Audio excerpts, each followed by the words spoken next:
Hi everyone, hope all of you are doing great and welcome back to this full stack NFT marketplace project video. So in the last video we had built our about us page. So if you haven't watched that video, I will link in the I button on the description so you can follow that. And if you haven't saved the playlist and you haven't saved the article, so make sure you do that because all the updates you will find in that video. So enough of promoting the playlist, let's start working on the final page, which is a subscription page. So here I have already opened the project and make sure you do that so you can easily able to start working along with me. Okay, so you know the drill. What we have to do, let's create a page for it, and with this time we're going to call it, let's call it subscription. Okay, dot js subscription, and we have to type rafce. Now we have to create the css file for this, so we'll call it subscription dot modules dot css. And let's come here, we going to start working on it. So we have to do a couple of internal imports. So first thing we have to import is the style file, and that's coming from the style folder. Okay, so where it is, this one. Okay, so simply close this one and let's come here, and we're going to create one more folder, and this is going to be the final folder for building this template, which is going to be in the root directory. Okay, so let's create a folder and we'll call it subscription in a capital way. Okay, copy, and we have to create the jsx file and type rafce, close this one and type, we have to create the css file for this, modules.css. Okay, so this is the component we're going to use right up here. Okay, so let's do the internal import. So we're going to import the css file, and that's coming from the same directory. Okay, we have the css file here. So let's come here and go back to the pages, and now we can start working on the JSX import. So we have to import the subscription component we have created, and that's coming from the dot subscription JSX. Okay, and now we can start, we have to get the data. Okay, so let's come back to the original project, and this is the data which I have already prepared. So I will simply copy this one, copy this entire data, and let's come back here. Okay, I'm copying the data and pasting because if I start typing it will take a little bit time. Okay, so simply paste the entire data. So this is the pricing plan. So we are displaying altogether three pricing plans: starter, basics, and pro. And this is what we are displaying: the price, popularity, services, informations. Okay, so these are the area of objects we have. So we have all this data. Okay, which we're going to display. Simply close that, and now we can start working on the JSX. So we're going to take a div, it will have a class, and we'll call it, let's say, subscription. And inside that, so make it small, inside that we'll have another div, it will have a class called subscription dash box. In that we'll have another div, it will have a class called subscription dash box, sorry, dash info. It will have this h1, we have to copy this entire h1 and simply paste here. Come down, we have to copy this p and paste here. So this is the data we have. Now we can come down, we'll have another div, it will have a class called surprise subscription box, and in that we're going to loop over the data. Okay, so we have this data array, subscription array, and we're going to loop over it and render in the component. So we're going to pass that inside the component as a prop. So subscription, it will have a key, and in that we have to pass the data as it as well. So first thing is going to be the index, and second one is going to be the element data as well. Okay, so that's the only JSS part we have to write here in the subscription model. Okay, and now we can start working on the subscription component. Let's come here, and we have to do a couple of external imports. So first thing we need the icon, tick icon, and that's coming from React TI. And let's come here, we're going to import the button, and that's coming from the component index. So that's the internal external import we have, and here we're going to receive the props element and I. Let's start working on the JSX. We'll have a div, it will have a class called style subscription, and let's call it box. And the reason why I'm calling the name in this way, because I don't want to create a name conflict, because in the page we are calling subscription. Okay, so I just want to keep two things separate. Okay, so I'll go with this new one. Okay, and that will have a let's say we'll have another div, it will have a class called style dot subscription box dash box. In that we'll have the span, and it will have a class called style subscription box dash box. and we'll call it span. And that we're going to display the data. So we'll display the actual startup package, okay, the name of the plan. So, and it will have this small, and it will have a class called subscription box, and this will call small itself. And in this we're going to display the, let's say, what we want to display the popular. So whether which one is popular, whether it's a standard popular or pro one, okay. So here we'll display the popular data, and if we have the popular, then we want to display the popular. If we don't have, then we want to display nothing. Now we can come down, we'll have a p tag, and simply copy this entire and simply paste here, and here we're going to call it para, and here we're going to display the price. So we'll call it, let's say, price. And let's come down, we'll have another div, it will have a class called style, and we'll call it subscription box dash box info. And that we're going to have this element, okay, and service, because inside the service we have couple of more information, okay. So we're going to loop over with that as well. So we'll do map element I, and it's going to be an instant return, and inside that we'll have this p tag. It will, so simply copy this and simply paste here, and this will call para, okay. It will have a key and I+1, and inside this we're going to display the span, and this span contain the tick icon, and here we're going to display the actual data simply, okay. The actual data will display. So far so good. Now let's come down, we have to display the button finally at the end, okay. It will have a class, not class, we have to assign the button name. So the button name would be submit, and it will have handle click functions, and it will also have the custom classes for the button. So we'll call it, let's say, button. So that's the entire JSX part for this entire subscription component. So far everything is looking good, okay. Let's copy that, and let's start working on the CSS file, okay. Let's come back to the, and let's change the name here, okay. So let's change this to subscription, okay, so we can easily able to navigate to different pages, okay. So let's come here and let's start the application, and npm run dev, and click on this 3000, and click on this subscription, and here we are. You can see every data we are rendering, everything is working fine. We have no error here right now. So far things are looking good. Now let's make side by side so you guys can see what we are working on exactly. Simply copy this, and now close this one and come back to the CSS file, okay. First thing we have to do is to target the subscription page CSS, okay. So let's open that and let's start with that. So we'll say width is going to be 100%, margin block is going to be 7 RAM, and subscription box is going to be, width is going to be 80%, margin 0 auto. We'll come down, we'll tag this media query, and we'll say, let's say, max width is going to be 35 em, and in that we'll say width is going to be 90%. So that's how it will look, okay. Why the stylings are not taking place, we made a mistake. So let's come back to the JSX, and here I made a mistake. It started with the capital S, okay. So make it capital and save it, okay. Change this to capital, and now things will look okay. It's working fine. So make sure you do this change, and let's come down, we have to target the info, and we'll say text align center. We'll have this line height is 0. We'll come down, and we're going to target the info h1, and we'll say font size is going to be 4 RAM, line height is going to be 0.5. We'll come down, we'll target the info p, it will have the font size to 1.6 RAM, and it will have a line height to 0.5, okay.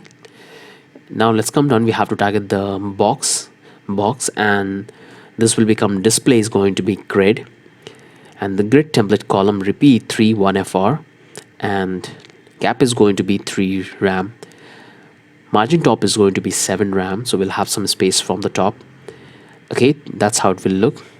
Now we can come into the media query, and we'll target that subscription, and we'll say margin block is going to be 4 RAM, and here we'll target the box info h1, Font size is going to be 2 RAM, and we have to target the P as well, so this will become font size to 1 RAM, so little small on the small screen. And let's come down, we have to target the box, and we'll say grid template column 1FR for the mobile device. So that looks pretty good. Okay, this looks beautiful. Now we have to take the second media query, so max, not min, width, and we'll start from 445 and 455 to, it will go all the way to, let's say 1024 pixels, and in that we're going to target the subscription.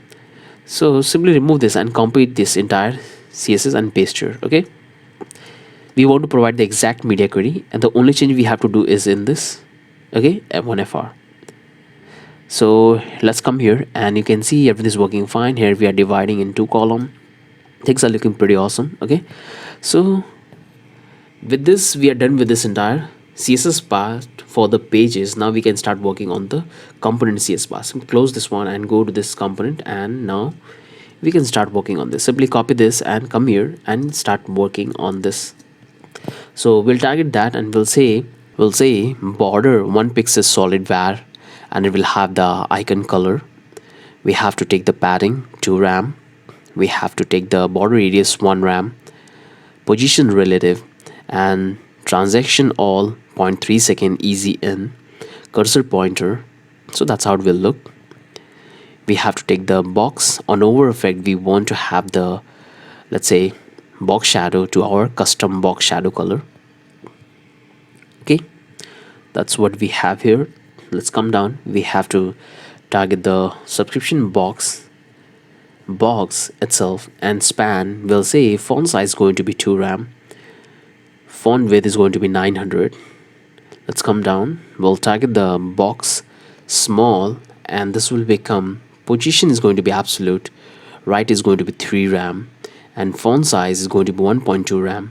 It will have a background color to our icon color, and it will have the color to the main color. So that looks pretty good.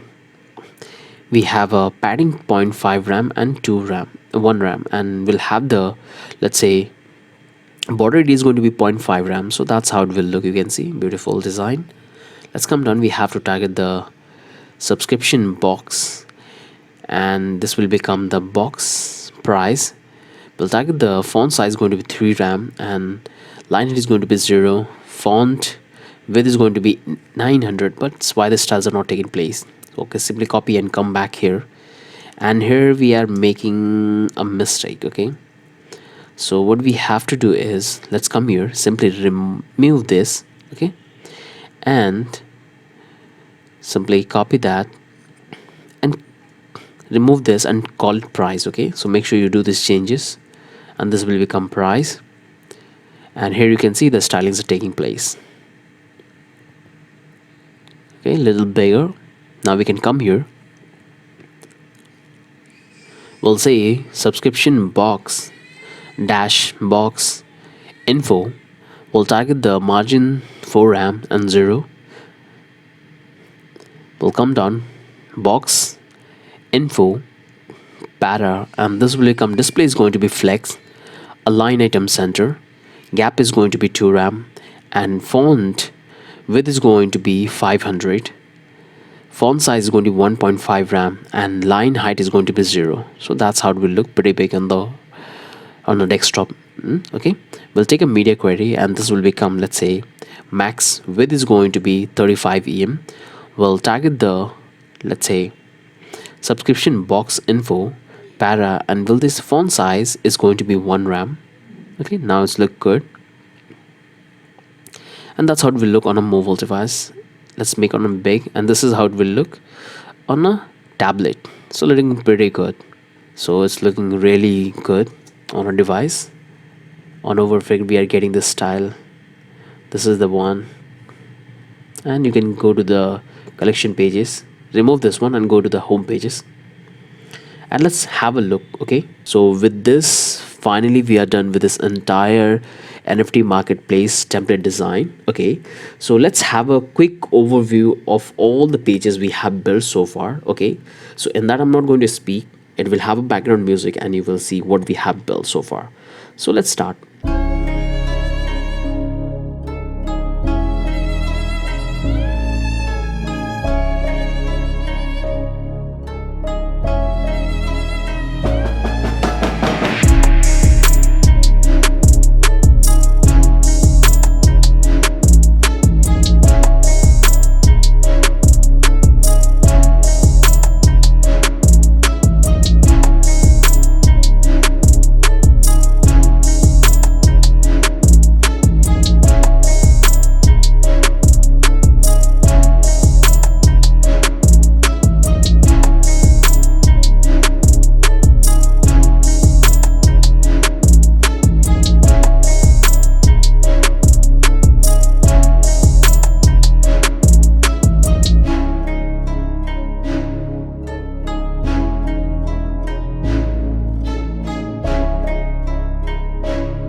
So with this, finally, we have completed the entire NFT marketplace template.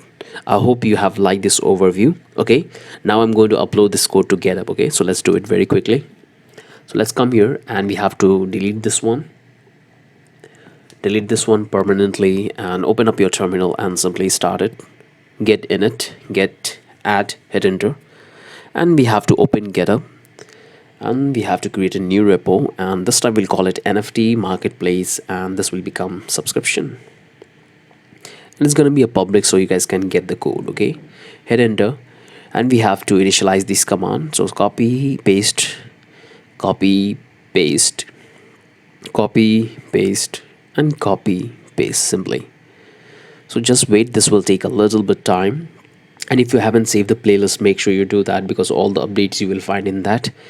And the one advice I want to give you is that don't simply copy and paste, because if you do that, trust me, you won't learn anything. So just code along with me so you can have a better understanding that why we are creating those components in such a way, why we are following this particular model. Okay, so make sure that's very important.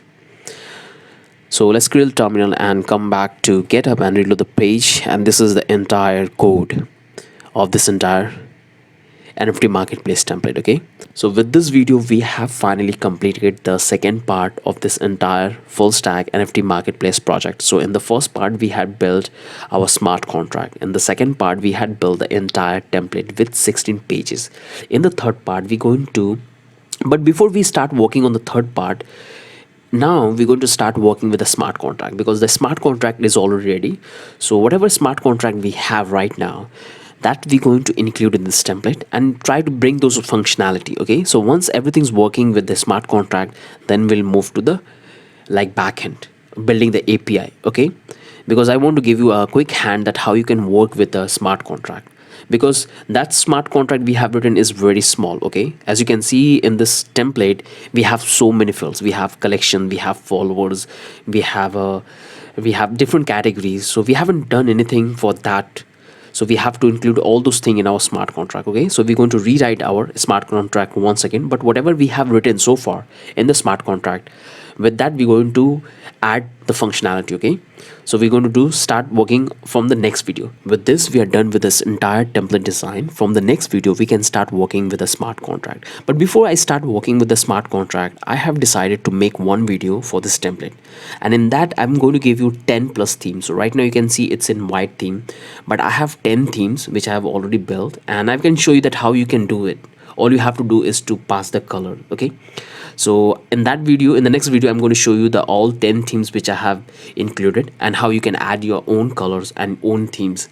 So that's what I'm going to give you in the next video. Okay, the entire demo of that themes. Okay, so with that I want to end this video. So if you are continuing with this entire full stack NFT marketplace project video, then I really want to congratulate you that you are really working very hard to learn, and I'm also learning, just to give your feedbacks that will help me a lot to improve my skills as well as your.